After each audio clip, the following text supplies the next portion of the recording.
Right, it's Ken from Miniature Wargaming Warriors. Coming at you with the Monday Ramble, but I've actually got a little bit of a theme for this one this week. It's going to be about paint and how that's linked into my hobby and what I'm thinking about going forward with painting. So last week, what have I got done? First things out of the way. I've got some more of the Americans done. Didn't get as much of it done as I liked. I've done boots and rifles on a lot of guys. I've probably finished another 15-20 guys in total. They're in the ever growing pot of box now of stuff that needs to be based, so they're all in there ready to go. I've still got probably another 10 guys there to do, 10-15 guys at most. So yeah, they're nearly ready to go. I reckon possibly over the next week they'll be finished, and then I can start a new project. I'm not sure what I'm going to do. I really want to start the Lord of the Rings, in all honesty with you. I've just been watching the extended movies back, so I've been watching those, which have been really cool. It's really put me in the mood for Lord of the Rings for some reason. I wonder why that is. Had a little bit of a tidy up there. I was fed up looking in the background and seeing a load of mess. See all my books now. They're all sorted. They all look neat. I've got an isopropyl bottle just sitting out there for some reason. I'm gonna have to move that at some point. But yeah, main topic, painting. So while I've been using my contrast paints, which I love, I really like these. Not just because they're easy and quick to use. I'm understanding what people mean by thin your paints. When I thin my paints, I thought they were thin enough. Looking back on some of my models, you can see, it's still a bit thick. But when they mean thin your paints, they really do mean thin your paints. And I've started understanding what that actually means. So the way I've understood what it actually means is from getting Citadel paints, like this bad boy right here, giving it a shake, you can't hear anything. We'll pop the lid on it. Look how gunky that is. Right, it's not even running off. Let's try and get that in focus. You know, that's the blob right there. Look at that. Look at that big blob. Look how thick that is, right? Okay, so that's proper thick. Okay, compared to once I've thinned them down and put them in these drop bottles. Listen to this. Yes, it's got an agitator in it as well, but listen to it. You can hear it. It's all thinned down, right? So what I've been doing is I've been getting big thick paints like that, really thick paints, and all I've been doing is getting some water. So some clean water, popping the lid, and I've literally been, it's not even drops we're talking, I'm dipping my hand in, and when it runs off your finger, I'll show you. See it running off my finger really quick, and I'm literally still going with water. So I'm really am chucking a load of water in it and then giving it a really good shake so you can hear it. But it's not just that. I don't know if I've brought it in again. Yeah, I have. So what I normally do, just because I haven't got the strap, it's here. They've got a couple of straps lying about. I think there's there it is. So that goes on the top here. I'll tell you what, I'll run it. Give me 2 seconds. Right, I'm going to dip the audio down just for this bit because this can be quite loud. So that is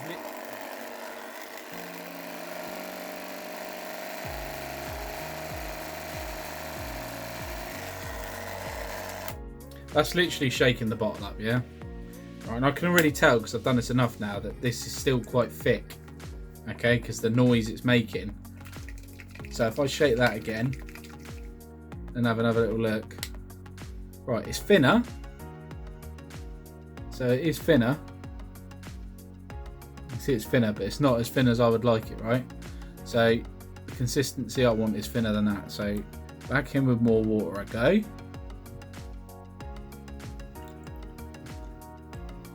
Because I want this to be able to go in the dropper bottles. Really easy, not have to worry about it. So put it back on the old, this is a nail polish shaker by the way, so people in salons and things use these. I took the sticker off mine, but they're like £20 on Amazon. I don't know what they are in dollars, but I'll put an Amazon link in the bottom just so you can see which one I bought.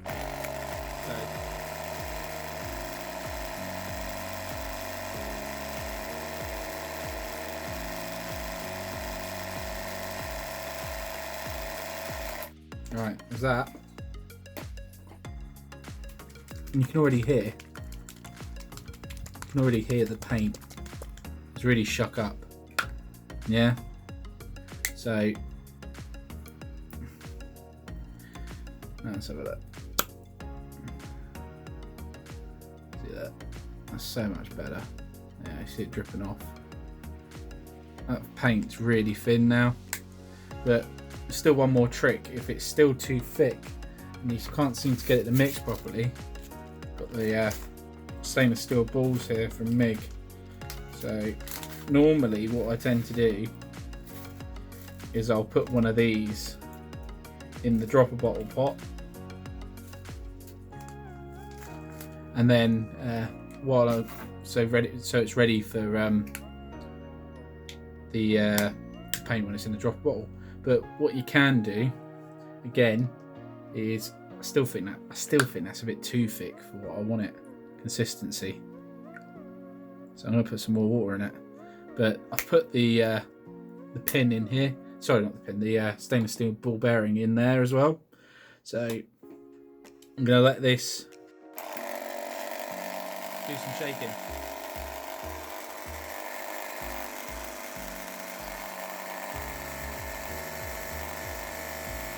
That's still nice. That's nice and secure.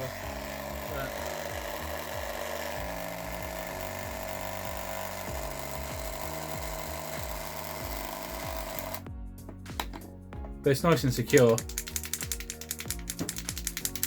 so that really does sound so much better.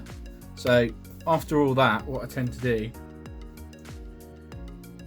is, you got the bottle there, so get a bottle, so 15ml bottle there, okay, peel the GW label off. Alright, so GW label's off.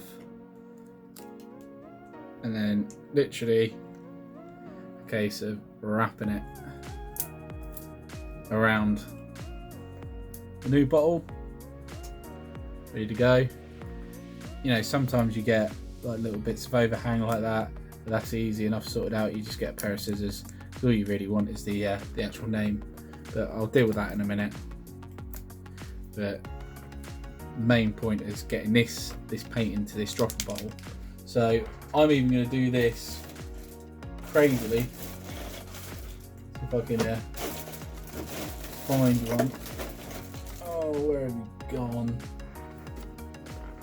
Is that one there? Yep, there you go. So this comes with the dropper bottle kits. So little funnel, really cool. So literally, you'll see the consistency of this paint now. You watch how thin this is. So it wouldn't even come out of the bottle at a struggle, right? Look at that. Look how thin that paint is now. How easy it is going into that bottle. So not only have you thinned your paints, and look, I've got more paint out of it as well, because obviously I've thinned it up. Alright. Not only is it thin,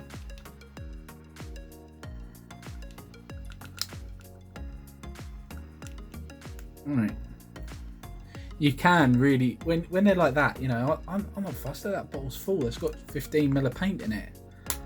I ain't fussed about trying to get every little scrape out of it. Right, so the ball bearings come out as well. So literally, ball bearings out. It's in the funnel. All I do, and there she is, straight in. Lovely job. Right, that one there. Literally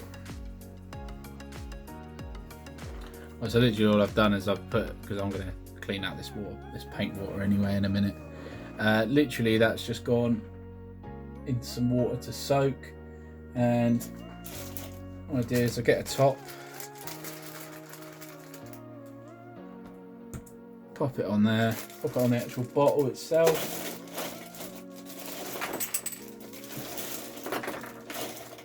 I do have a load of lids, but just there's one there just for the minute. Right, okay, and there it is, converted into a dropper bottle, and that's taken me a couple of minutes to do. Yeah, so if I give it a shake,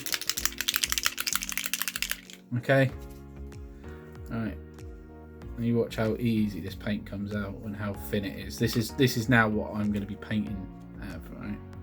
So look at that, like proper drops, really thin drops of paint. You see it running.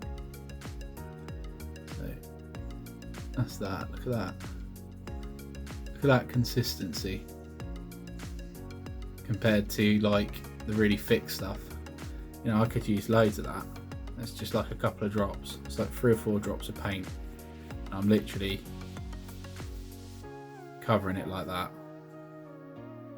It's insane, really. I can't believe how thick I was using my paints before. That's insane. It might take 2 coats to cover that, but that's just, you know, the amount of actual paint I'm using like 2 drops. And it's not drying as quick either, which is another bonus.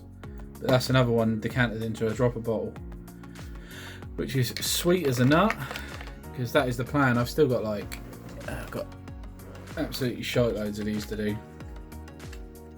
I've still got like all them. I've probably got another 40 paints over there to do in total, but I'm looking at like a rack system as well.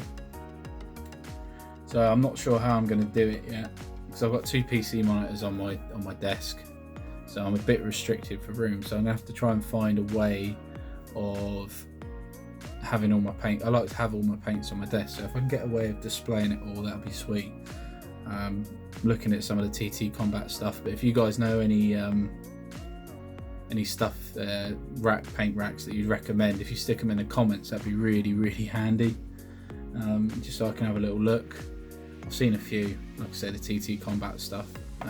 They've got to fit.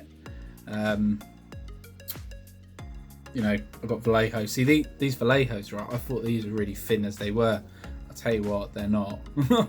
I'm definitely adding water to, you know, a lot of these paints now, and just using them straight out of the bottle is sacrilegious. I think now if I use them straight out of the bottle, I can't, and I'm going to stick metal ball bearings in them as well.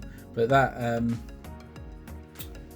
Dubry, what's it? The nail shaker. That's been a lifesaver, really. It's really good for shaking those paints up. So you can just leave it on there, you know, a couple of minutes, and it really does get all the pigment and everything mixed back in together well. But yeah, bit of a longer ramble today, just to talk about something a bit different. So just have a word about paints. So yeah, why not? It's like, I'll tell you what, I'll give you this as an example, right? You can see there, okay, clearly, right, the pigment has come away from that paint, yeah, and it's all separated, right? I don't technically need, I know I don't need to put it on the shaker. I could do it by hand, but I'll put it on the shaker.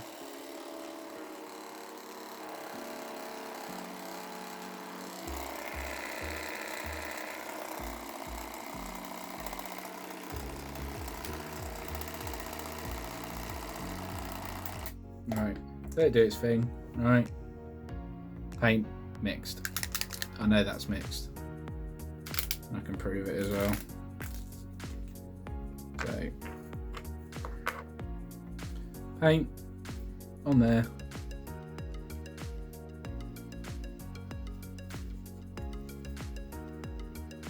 Just like that. Sorry, you can't really see the focus on this camera's dreadful sometimes. There you go, it's all on there, not separated. That's a nice consistency as well. I do find some of the paints, like the metallics, they just flow straight in. They're really thin as it is. But some of these paints, like the GW paints where they've been sat around partially open and that, just been a nightmare really. How much paint you actually waste is crazy. No wonder why they don't want to change to dropper bottles, because they would probably lose so much revenue of people buying non-dried out paints. But everything is going dropper bottles for me. Be a bit crazy not to, really, especially after that. But yeah, like I say, that's all I want to say, is I just want to say thin your paints. And I thought I was thinning my paints, but I wasn't thinning them enough. So just remember, thin your paints, guys. All right. Well, happy hobbying. There'll be another contrast video probably this week. Gonna probably be the Japanese, maybe, or maybe a 40k video. I'm going to try and edit Battle Report to try and get that out this week as well. Well, happy hobbying, and see you soon.